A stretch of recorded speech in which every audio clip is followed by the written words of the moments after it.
Ya. Saludos a todos los presentes. Somos el grupo número 3 del curso de Ética y Filosofía Política de la Universidad Nacional de Ingeniería, de la Facultad de Ingeniería Química y Textil. En este momento vamos a presentar el resumen y análisis del capítulo número 7 del libro de Ingeniería e Ingenieros en el Perú, del autor Edilberto Guamaní Guamaní, en el periodo de 1949 a 1955. El capítulo comienza con la modernización de los años 50, un panorama gravitante y la Escuela de Ingenieros. El Código de Minería de 1950 y expansión minera, industria y empresa industrial. La empresa minera en Perú después de la Segunda Guerra Mundial, impulsada por políticas de captación de inversión extranjera, marcó un proceso de modernización. Este desarrollo, aunque no directamente ligado a cambios de la estructura económica agroexportadora, sí generó desarrollo industrial y aceleración de cambios sociales.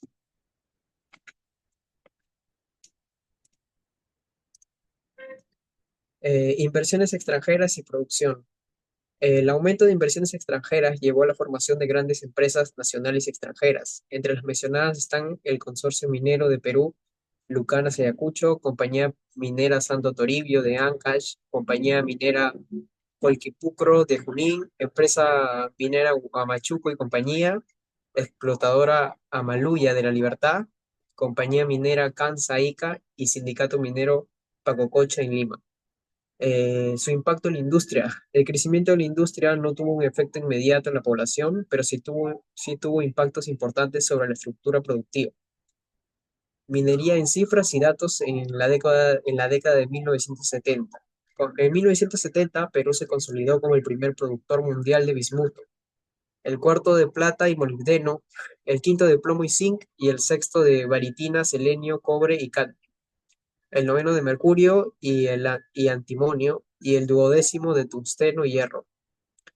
Concesiones mineras y operaciones. Concesiones metálicas de explotación, 58.294 hectáreas. Concesiones metálicas de explotación, 48.294 hectáreas. Y concesiones no metálicas de explotación, 8.527 hectáreas.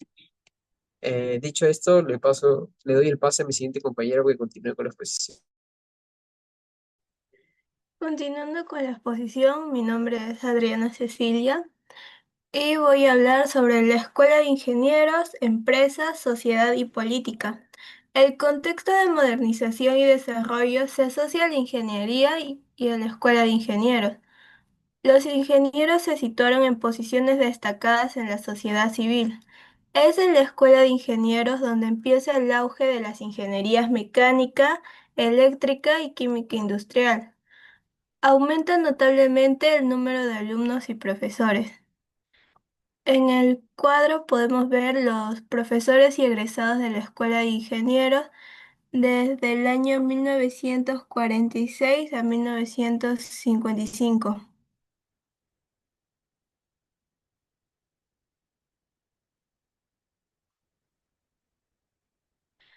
Otras cifras significativas fueron el número de egresados hasta 1955, que suma un total de 3.251, de los cuales 1.475 corresponden al periodo de 1979 a 1945 y 1.776 al periodo de 1946 y 1955. Se destacó en el ámbito de acción de los ingenieros como 50 nuevas empresas de mineros peruanos que se sumaron a la inversión extranjera en Toquepala y Marcona, otros en la pesca y en la manufactura en general. Nuevas empresas como Fred Lake contribuyen a las obras de infraestructura en el gobierno de Odría. Y el cuadro podemos observar los presidentes de la Sociedad de Ingenieros del Perú en el periodo de 1933 a 1955.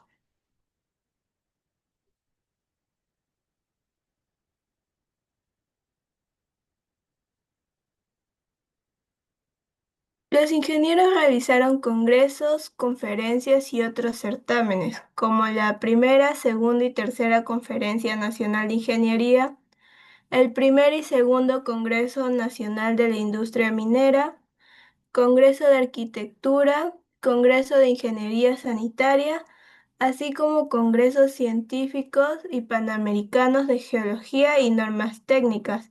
También dirigieron revistas y publicaciones de diversas especialidades. La política es otro campo en el que participan los ingenieros. En el caso del Ejecutivo, se puede observar a los ministros del Fomento en el cuadro mostrado, que los ministros de Fomento del año 1948 a 1956. En este cuadro se puede apreciar que tres de los seis ministros de Fomento del ochenio son ingenieros contra 5 en el periodo anterior, de 1945 a 1948. Ahora le doy paso a mi siguiente compañero para que continúe con la exposición.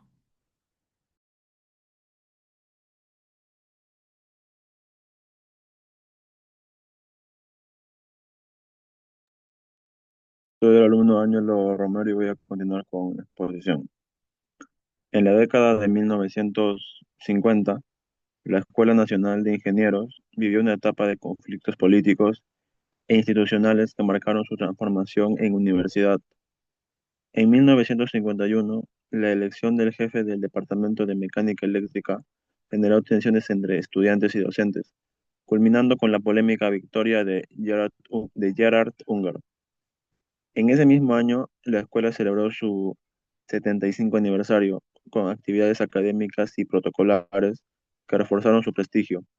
Sin embargo, en 1953, el régimen de Odría intervino en las elecciones para la dirección de la ENI, imponiendo a Erasmo Reina frente al candidato apoyado por la comunidad, Mario Samamé. Su gestión autoritaria fue rechazada y censurada por unanimidad en 1955, siendo reemplazado por Roberto Valverde. En ese mismo año, la escuela fue elevada a universidad mediante la Ley 12379, naciendo oficialmente la Universidad Nacional de Ingeniería. Paralelamente, hubo una importante renovación del profesorado con el ingreso de una nueva generación reformista, que reforzó el compromiso institucional con los cambios sociales y políticos del país. La ENI se convirtió así en un espacio clave para el pensamiento técnico y progresista del Perú. Le doy pase a mi compañero.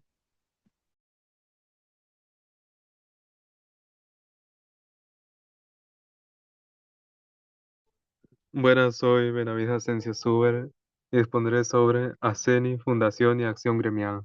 Con respecto a su fundación, es importante señalar que el movimiento estudiantil en la Escuela Nacional de Ingeniería no siempre fue como la conocemos actualmente. En su inicio existía un único centro de estudiantes de ingeniería que representaba de manera general a todos los estudiantes de la institución. Sin embargo, entre los años 1944 a 1945 se produce un cambio significativo. Durante este periodo comienza a formarse centros de estudiantes por especialidades, es decir, cada carrera o área de estudio empieza a organizar su propio centro de representación. Este proceso marca el nacimiento de un nuevo liderazgo estudiantil, mucho más cercano a las necesidades específicas de cada especialidad. Como consecuencia de este cambio, el antiguo Centro de Estudiantes de Ingeniería desaparece, dejando paso a una organización estudiantil más diversificada y especializada. En este contexto, en el año de 1946 se funda la Asociación de Centros de Estudiantes de la Escuela Nacional de Ingeniería, ACENI. Esta asociación surge como una necesidad de coordinar y unir los esfuerzos de los diferentes centros de estudiantes, permitiendo que los representantes estudiantiles trabajen juntos por objetivos comunes, pero sin perder autonomía de cada especialidad.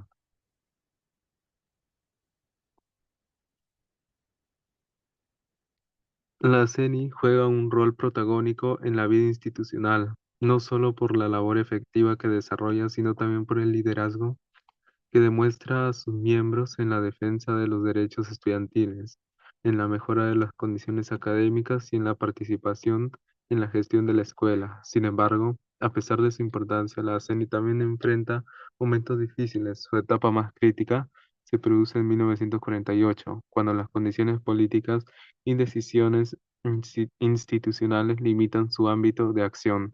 En este año, la participación de ACENI se ve restringida únicamente a la Junta de Departamentos, lo que reduce significativamente su influencia y protagonismo dentro de la institución. A pesar de ello, la fundación y evolución de los centros de estudiantes y de la CNI marcaron un hito en la historia del movimiento estudiantil, sentando las bases para futuras organizaciones que continuaron defendiendo los intereses de los estudiantes. Ahora doy paso a mi siguiente compañero. Un gusto, soy Jair Oroya y continuaré con la presentación. En 1953, Gastón Macurio asume la presidencia de la CENI, apoyado por su liderazgo, respaldo estudiantil y una postura crítica cercana al aprismo de izquierda. Su gestión marca un cambio en la dinámica estudiantil, revitalizando actividades extracurriculares y fortaleciendo la participación gremial. En 1954, Abel Salinas, aprista con fuerte carisma y trayectoria política, es elegido presidente de la CENI, consolidando un liderazgo sin precedentes para su partido en la institución. Su gestión fortalece la oposición al régimen de Erasmo Reina, dinamiza las relaciones con otras universidades y fomenta la unidad estudiantil a nivel nacional, destacando la reunión clandestina con delegados de todo el país. En 1955, con la transición de la escuela a universidad, la CENI vive su etapa más fuerte. Gonzalo Cisneros asume la presidencia con amplio consenso, manteniendo la publicación del boletín y ampliando la acción política, especialmente en la quinta Convención Nacional de Estudiantes, que presidió. Ese mismo año, los estudiantes de ingeniería tienen una destacada participación en la quinta Olimpiada Universitaria, aunque protestan por un fallo considerable.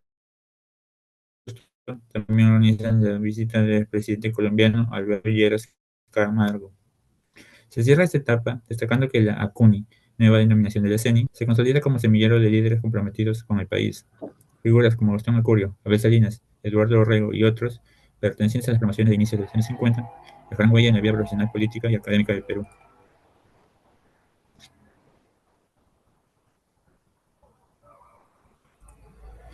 El magisterio de María Samamé, la cátedra de Fernando Belaunde y la juventud universitaria. Pocos docentes logran forjar una identidad institucional duradera, pero Mario Samamé Boyo y Fernando Belaunde Terry destacan por su impacto en la Escuela Nacional de Ingenieros. Samamé, líder de la rebelión estudiantil de 1930 y con vasta experiencia minera, retoma la escuela como profesor y referente moral, demostrando siempre el compromiso con los ideales reformistas. Aunque en 1954 su candidatura a director no prospera, mantiene una actitud responsable y leal hacia su alma mater. Por su parte, Belaunde, profesor desde 1946, deja huella con su apasionada cátedra sobre urbanismo y vivienda, despertando gran interés en sus alumnos. Su influencia también se refleja en la tesis y las construcciones del local de arquitectura, proyecto que lidera con tenacidad. Su experiencia política y profesional refuerzan su prestigio como educador. Ambos representan modelos éticos y formativos en un contexto político incierto, guiando a la generación del 50, futura protagonista de movimientos reformistas en el Perú. Dicho esto, le doy paso a mi compañero para que continúe con la presentación. Buenas noches con todos los presentes. A continuación lo presento, soy Humberto Martínez y proseguiré con la exposición. Entonces hablaremos sobre los ingenieros y el poder en el Perú durante 1945 a 1956. La participación de ingenieros en la política peruana entre 1945 y 1956 estuvo marcada por conflictos partidistas y exclusiones. Entre 1945 y 1948 destacaron controversias como la destitución del ingeniero Jorge Grieve por el ministro ingeniero Alfred Port, que generó polarización y cobertura mediática. La década de 1950, bajo un régimen dictatorial, figuras como el vicepresidente ingeniero Héctor Boza y el vicepresidente del Congreso Manuel Bellosa emergieron, mientras el ingeniero Samamé destacó profesionalmente pese a las críticas.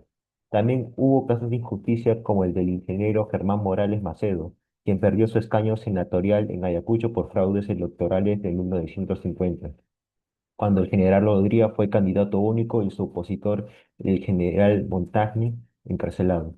Los ingenieros simbolizaron el progreso durante los años 50, lideraron obras viales como la carretera Costa-Selva del héroe ingeniero Echecopar, cuya epopeya inspiró obras teatrales como la de Solaris Saguenay en 1956. La expansión de carreteras conectó capitales provinciales, acercando a la ciudadanía con la figura del Inge.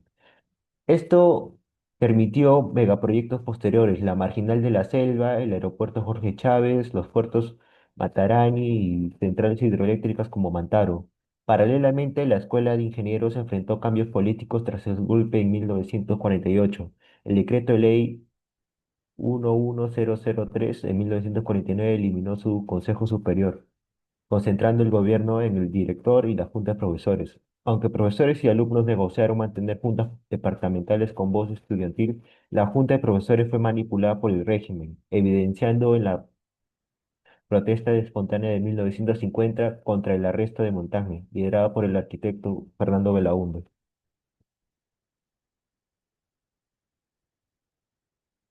Bien, a continuación resaltaré algunos aspectos positivos y negativos encontrados. Entre los aspectos positivos se encuentran el liderazgo en el desarrollo. Los ingenieros impulsaron infraestructura clave, es decir, carreteras, energía que modernizaron el Perú. Asimismo, como segundo punto se ve la resistencia académica. La Escuela de Ingenieros mantuvo prácticas democráticas internas, por ejemplo, la participación estudiantil en las juntas pese a la dictadura. También hubo una influencia política. Figuras como Boza o Llosa demostraron que la experiencia técnica podía traducirse en roles de alto gobierno. Entre algunos aspectos negativos se encuentra la vulnerabilidad partidista. Conflictos como el caso Fort Grieve mostraron cómo las divisiones políticas dañaron carreras profesionales. También se ve la manipulación estudiantil. El régimen intervino en la universidad, ejemplo la ley de 1949, y manipuló la junta de profesores. Y por último vemos la exclusión antidemocrática. Ingenieros como Morales Macedo fueron víctimas de fraudes electorales y persecución en un contexto autoritario.